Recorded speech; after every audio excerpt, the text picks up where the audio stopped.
G'day there, welcome to Gardening with Greta. Now, as I'm sure you're aware, with worsening drought conditions, there's a certain group of Aussies that are doing it really tough. That's right, the state politicians. From completely mismanaging our waterways to supporting the coal industry, they've found it really tough to deal with the environmental crisis. So we've all got to do our bit to help them avoid responsibility for making the drought worse. And that's why I'm here at Martin Place in Sydney's CBD to check out their drought-proof garden. Come on!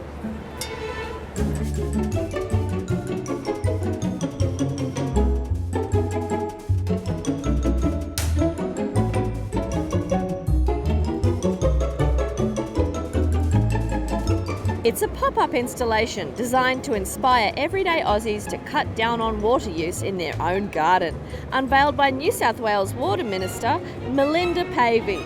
Minister Pavey and her Queensland counterpart oversee the funneling of 50,000 Olympic-sized swimming pools of fresh water to coal-fired power stations over eastern Australia every year. Isn't that something?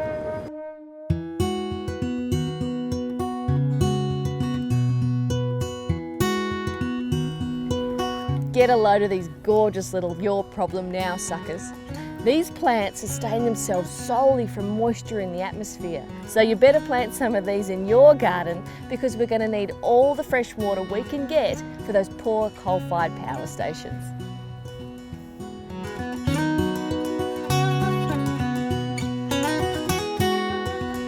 Wow, it's a publicity stunt.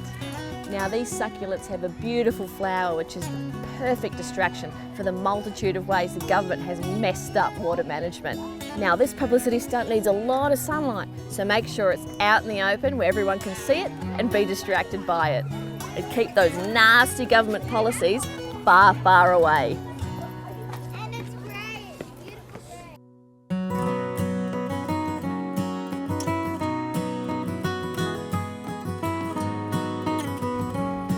Of course, no drought-proof garden is complete without some shifting focus.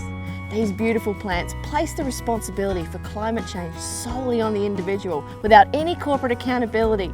Isn't that amazing? But make sure you hit it with a little blatant hypocrisy to get it going.